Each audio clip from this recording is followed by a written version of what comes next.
Many years ago, I was asked a very interesting question. Somebody asked me a question, they raised their hand in a seminar and said, Tony, can you change people that don't want to change? Of course you can change people who don't want to change. All you need is the right kind of. If you have enough leverage where change becomes an absolute.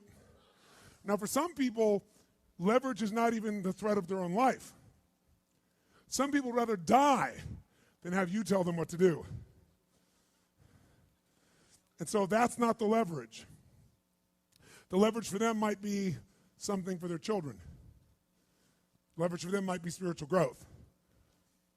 All of us have a leverage point. If you find the leverage, not the leverage you make someone do it, the leverage that will make them make themselves do it. We all have some place that will get us to follow through.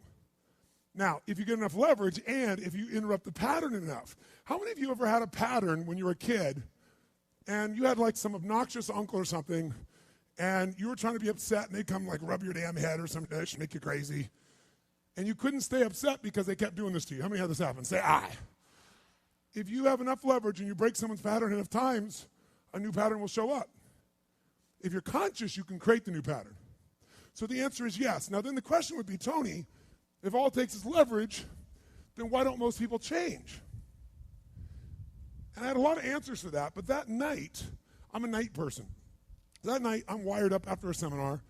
It's like 2 o'clock in the morning. It was December. And so I flip on the television in the back for some white noise, looking for CNN, and I come across the old Christmas classic, this Christmas Carol, right? A Dickens classic. And I see it in black and white, and I start watching the movie, and I'm remembering it from being a kid. And as I'm watching this thing, I see this man named Scrooge who clearly doesn't want to change. In fact, he's certain he doesn't need to change because what's happened is his life went through a lot of pain. And when he got pain, he looked for the source of that pain, and he said it was being close to people.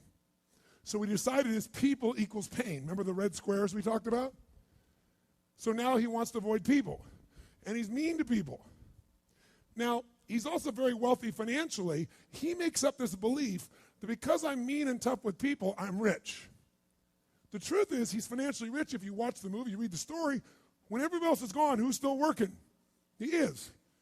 He's hardworking, he's thrifty, he's smart, he's intelligent, but he thinks he's rich because he's mean. So he doesn't want to lose being rich. He doesn't want to lose not being hurt. So he has a belief. Be mean to people and everything works out, even though he's miserable. Can we have beliefs that make no sense and yet still believe them, yes or no? Sure, we just get wired.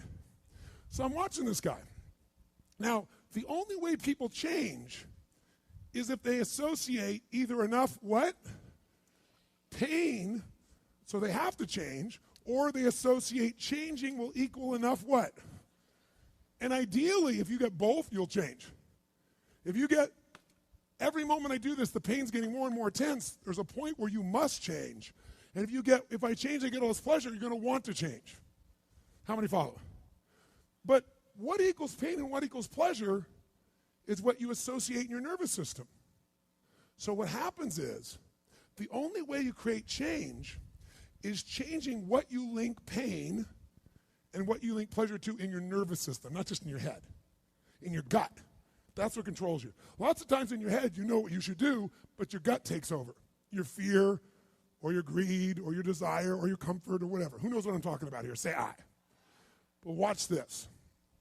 How many of you used to have a favorite dessert or a food or a form of alcohol that you really, really, really loved?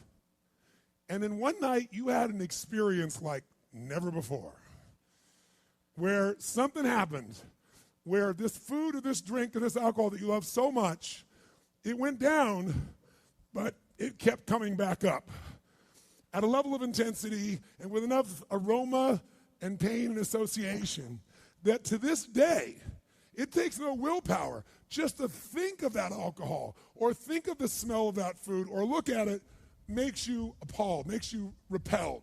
Who's had an experience like this in your life? Say aye.